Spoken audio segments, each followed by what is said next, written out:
Hello বন্ধুরা, আয়নার সব জার্নিতে সকলকে স্বাগত।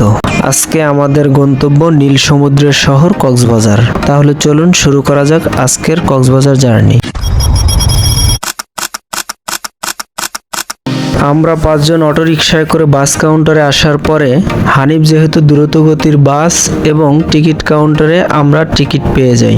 এরপরে আমাদের কক্সবাজারের উদ্দেশ্যে বিজনেস ক্লাস সিটে যাত্রা শুরু হয় হানিফ বাসে। শাহ আমানত সেতু থেকে মনোরম দৃশ্য দেখতে দেখতে শুয়ে পড়ি এবং লোহাগাড়া যাত্রা বিরতির স্থানে এসে কন্ট্রাক্টরের ডাকে ঘুম ভাঙে এবং আমরা চা খেতে চলে আসি। এই ফাঁকে আপনাদের সাথে একটি মন্তব্য শেয়ার করি। কক্সবাজার পর্যন্ত আমাদের বাস ভ্রমণটি ছিল খুবই তিক্ত। প্রথমে আনন্দ থাকলেও পরবর্তীতে আমাদের এই আনন্দ বিরক্তিতে পরিণত হয়, কেননা আমাদের 5 ঘন্টা লেট করে কক্সবাজার পৌঁছায়। দীর্ঘ জার্নি শেষ করে বাস থেকে ক্লান্ত শরীর নিয়ে নামার পরে অটোরিকশায় করে আমরা চলে যাচ্ছি কলাতলি ডলফিন মোড়ের দিকে। যেহেতু আমরা ক্লান্ত এবং রাত 11:30, আমরা প্রথমেই চাচ্ছি একটি হোটেল নিতে এবং পর্যাপ্ত বিশ্রাম নিতে। অটোরিকশা থেকে নেমেই পায়ে হেঁটে চলে গেলাম সমুদ্র সৈকতের দিকে। রাতের কক্সবাজারের পরিবেশটা দিনের কক্সবাজারের চেয়ে একেবারেই আলাদা। চারপাশে পর্যটক, দোকানপাট, আলো আর সমুদ্র ঢেউয়ের শব্দ, সব মিলিয়ে অন্যরকম একটি পরিবেশ। কিন্তু তখন আমাদের মাথায় আরেকটি চিন্তা, আজ রাতে থাকবো কোথায়। আমরা চাচ্ছিলাম একটি হোটেল নিতে, যেখান থেকে সমুদ্র সৈকতে খুব সহজে যাওয়া যায় এবং রাতে বিচ থেকে ফিরে আসতেও সময় না লাগে। তাই আমরা প্রথমে কয়েকটি হোটেল ও রুম দেখে নিলাম। 2-3টি রুম দেখার পরও আমাদের মন মতো কিছু হচ্ছিল না। কোথাও পরিবেশ পছন্দ হচ্ছে না এবং আমাদের নিজেদের মতো করে পাচ্ছিলাম না। অবশেষে বিচ থেকে কিছুটা দূরে আমরা একটি রুম দেখতে পেলাম। রুমটি প্রথম দেখাতেই আমাদের ভালো লেগে গেল। আমরা ছিলাম 5 জন। রুমে ছিল 3টি বেড, সঙ্গে ফ্রিজ এবং প্রয়োজনীয় কিছু সুবিধা। চাইতে ভালো লাগার বিষয়টি ছিল পরিবেশটা বেশ শান্ত এবং মনোরম। আর আমরা যেহেতু মঙ্গলবার গিয়েছিলাম, তাই পর্যটকের ভিড় তুলনামূলক কম ছিল। এই সুযোগে আমরা বাজেটের মধ্যেই রুমটি পেয়ে গেলাম। রুম পাওয়ার পর মনে হলো অবশেষে আজকের একটা বড় চিন্তা শেষ। এরপরে রুমে ফিরে আমরা খাওয়া দাওয়া করলাম। সারাদিনের ক্লান্তি তখন শরীর জুড়ে, তাই আর কোনো পরিকল্পনা না করেই সবাই বিশ্রামে চলে গেলাম। পরদিন সকালে ঘুম থেকে উঠে হালকা নাস্তা করেই আমরা বেরিয়ে পড়লাম সমুদ্র সৈকতের উদ্দেশ্যে। সকালের কক্সবাজার যেন একেবারেই অন্যরকম। চারপাশে নরম আলো, বিশাল সমুদ্র আর ঢেউয়ের একটি শব্দ। আমরা বেশ কিছুক্ষণ বিচের পাশে ঘোরাঘুরি করলাম। কেউ ছবি তুলছে, কেউ ভিডিও করছে, আবার কেউ সমুদ্রের দিকে তাকিয়ে সময় কাটাচ্ছে। আমরা আমাদের এই মুহূর্তগুলো ক্যামেরায় ধরে রাখলাম, কারণ ভ্রমণ শেষ হয়ে যায় কিন্তু ছবি আর ভিডিও থেকে যায়।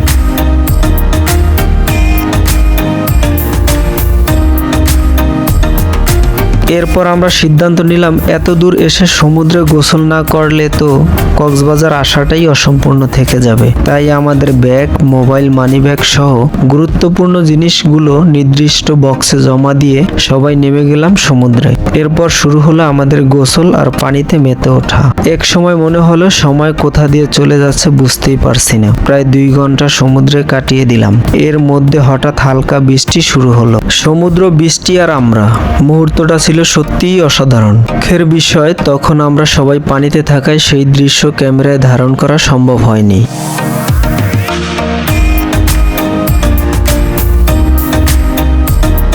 শেষ পর্যন্ত ভেজা শরীর নিয়ে রুমে ফিরে এলাম। ফ্রেশ হয়ে আবার বেরিয়ে পড়লাম দুপুরের খাবারের জন্য। দুপুরের খাবারের জন্য আমরা বেশ কয়েকটি খাবারের দোকান দেখলাম। শেষ পর্যন্ত একটি রেস্টুরেন্টে ঢুকলাম। তারা আমাদের বলল আমাদের এখানে খিচুড়িটাই সবচাইতে ভালো। তাই তাদের কথায় আমরা খিচুড়ি অর্ডার করলাম, কিন্তু খাবার পর আমাদের অভিজ্ঞতা খুব একটা সন্তোষজনক হলো না। এরপর আমরা রুমে চলে গেলাম এবং আমাদের সিদ্ধান্ত হলো শুধু কলাতলি বিচ দেখে কক্সবাজার থেকে ফিরে গেলে হবে না। আমরা যাব ইনানি বিচ, হিমছড়ি পাহাড় এবং ঝর্ণা দেখতে। তাই একটি অটোরিকশা রিজার্ভ করলাম। পরে আমরা রওনা দিলাম। পাহাড় আর সমুদ্রের মাঝখানে এক অসাধারণ রাস্তা।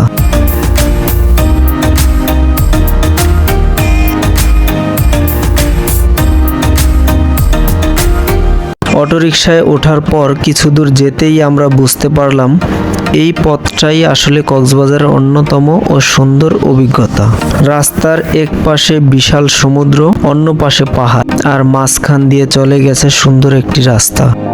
চারপাশের প্রকৃতি দেখে মনে হচ্ছিল প্রকৃতি যেন নিজের হাতে এই রাস্তা এঁকে দিয়েছে। একদিকে নীল সমুদ্র, অন্যদিকে সবুজ পাহাড়।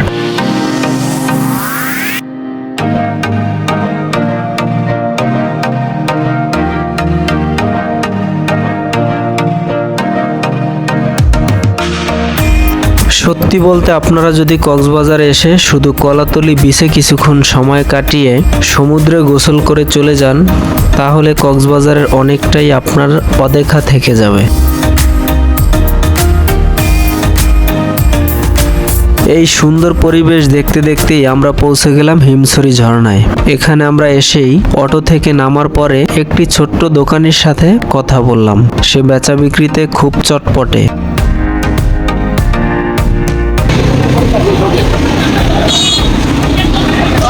কাঁঠাল পাকছে?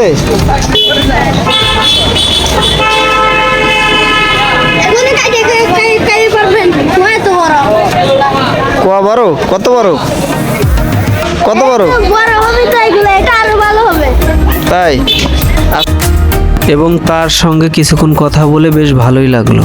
এরপরে হিমছড়ি পাহাড়ে ওঠার জন্য আমরা টিকিট কাউন্টারের দিকে চলে গেলাম।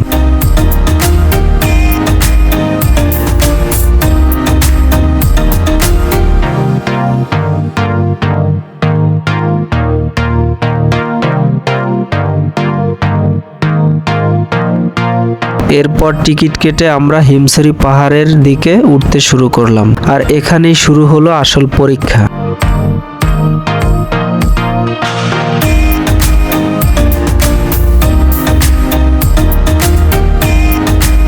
পাহাড়ের উপরে উঠতে সিঁড়ি তৈরি করা হয়েছে, কিন্তু সেই সিঁড়ি যেন শেষই হতে চায় না।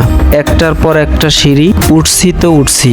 কিছুক্ষণ পর মনে হচ্ছিল সৌন্দর্য দেখতে এসেছি, কিন্তু সৌন্দর্যের আগে আমাদের ফিটনেস টেস্ট নেওয়া হচ্ছে।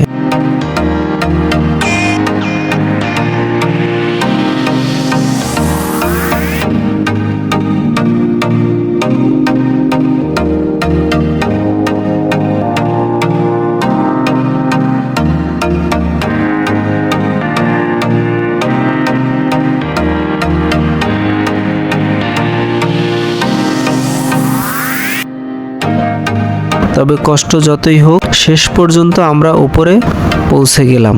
আর উপরে ওঠার পর যে দৃশ্যটি দেখলাম, সেটার জন্য এই পুরো পরিশ্রমই সত্যিই সার্থক। উঁচু পাহাড়ের উপর দাঁড়িয়ে নিচে বিশাল সমুদ্র দেখা যাচ্ছিল। একদিকে পাহাড়, অন্যদিকে সমুদ্র। দূর থেকে সমুদ্রকে দেখার এই অনুভূতি সত্যিই অন্যরকম।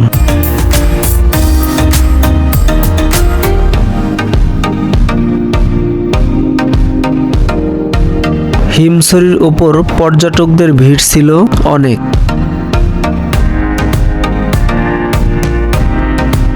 ক্যামেরাম্যানও সেখানে ছবি তুলছিল, কারণ এত সুন্দর একটি জায়গায় এসে সবাই চায় নিজের স্মৃতিটিকে ছবিতে রূপান্তর করে ধরে রাখতে। তাই এই মনোরম পরিবেশে আমরা আমাদের কিছু ছবি তুলে রাখি স্মৃতি হিসাবে। যেহেতু দ্রুতই সন্ধ্যা নেমে আসছিল, তাই আমরা সময় স্বল্পতার কারণে চলে যাই হিমছড়ির ঝর্ণাটি দেখার জন্য।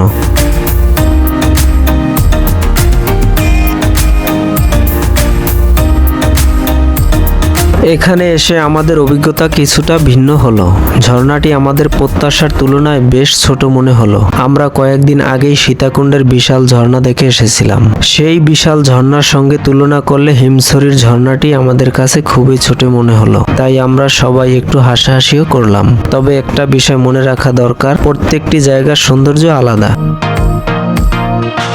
সেখানে আমরা বেশি সময় না কাটিয়ে আবার আমরা রওনা দিলাম ইনানি বিচের উদ্দেশ্যে।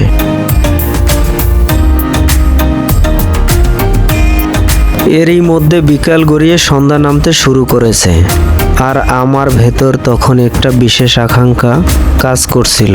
সমুদ্রের পানিতে ভেসে থাকা সেই ছোট বড় বাঁকা নৌকাগুলো কাছ থেকে দেখার তীব্র ইচ্ছা হচ্ছিল, কারণ আমার কাছে সমুদ্রের আসল সৌন্দর্যের একটি অংশ হলো সমুদ্রের বুকে ভেসে থাকা সেই নৌকাগুলো।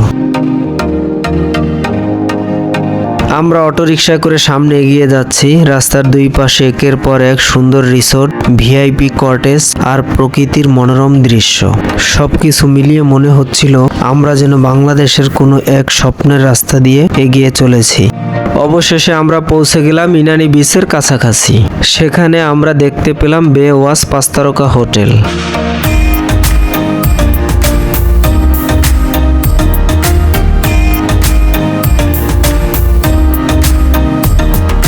এই 5 তারকা মানের আকর্ষণীয় হোটেলটি এই জায়গাটিকে আরো মনোমুগ্ধকর এবং প্রাণবন্ত করে রেখেছে।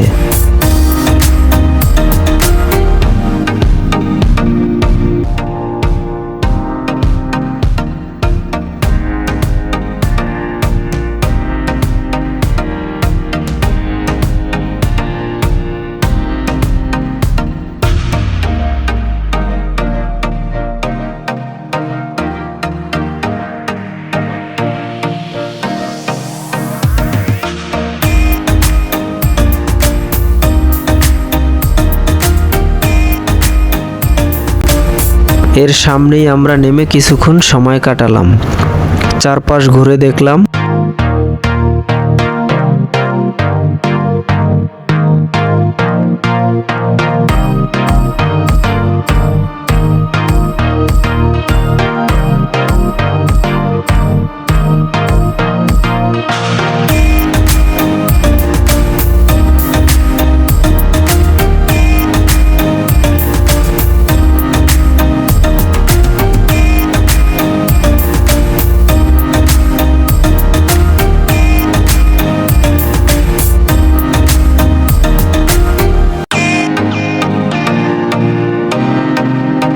এরপর সমুদ্রের দিকে কিছুটা এগিয়ে একটি সুন্দর ব্রিজের মতো দেখলাম।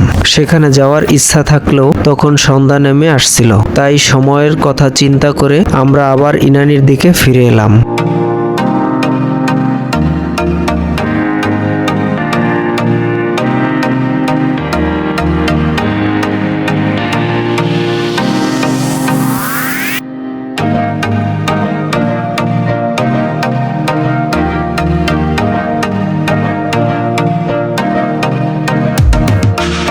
আর সেখানে গিয়ে অবশেষে দেখতে পেলাম আমার অপেক্ষার সেই বাঁকা নৌকাগুলো।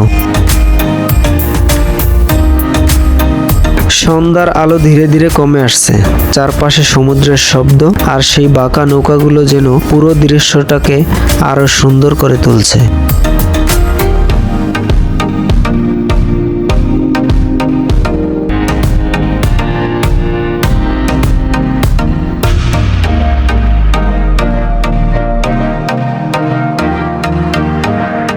সন্ধ্যা শেষ হয়ে রাত নামতে শুরু করেছে।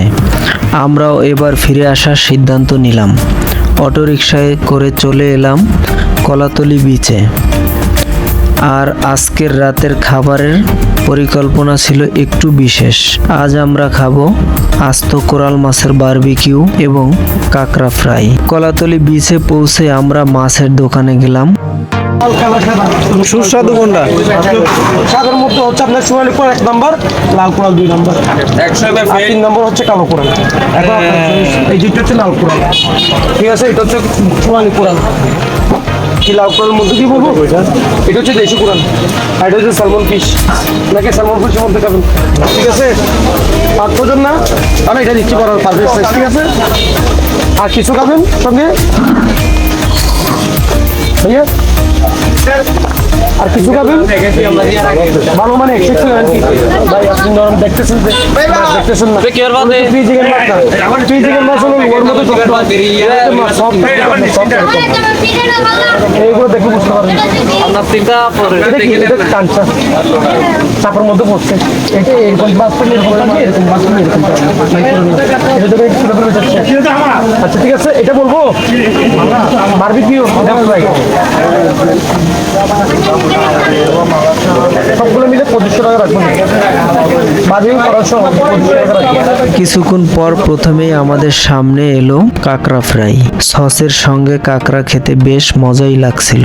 গল্প করতে করতে আমরা কাঁকড়া খাচ্ছি।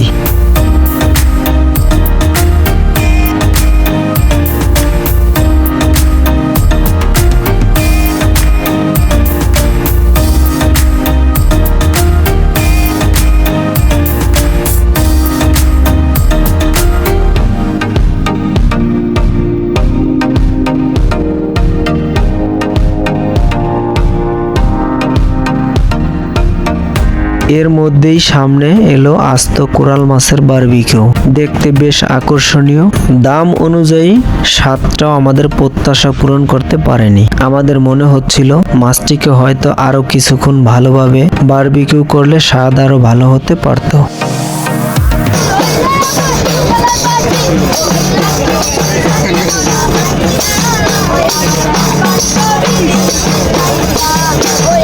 পরদিন সকালে ঘুম থেকে উঠে আমরা সবাই প্রস্তুত হয়ে গেলাম। ব্যাগ গুছিয়ে নিলাম, রুমের চারপাশ ভালোভাবে দেখে নিলাম, কোনো চার্জার, মোবাইল, কাপড় বা গুরুত্বপূর্ণ কোনো জিনিস রয়ে গেল কিনা। এরপর রুমের দরজা বন্ধ করে আমরা বেরিয়ে পড়লাম বাস কাউন্টারের উদ্দেশ্যে। বাস কাউন্টারে পৌঁছে আমরা বেশ কয়েকটি বাস দেখলাম, এর মধ্যে আমাদের পছন্দ হলো দোয়েল এক্সপ্রেস। আমরা সবাই বাসে উঠে যার যার সিটে বসে পড়লাম।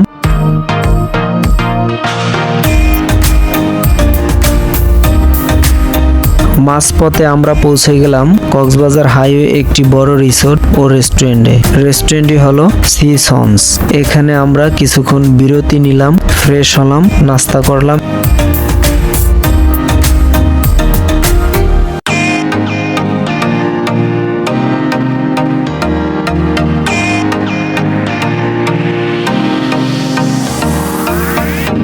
আবার বাসে উঠে পড়লাম। অবশেষে ঢাকায় দীর্ঘ 12 ঘন্টার যাত্রা শেষে রাত 11টার দিকে আমরা সায়েদাবাদ এসে পৌঁছালাম। এই ছিল আমাদের কক্সবাজার ভ্রমণের ভিডিও। সবাই আমাদের চ্যানেলের পাশেই থাকবেন এবং দেখা হবে পরবর্তী যাত্রায়।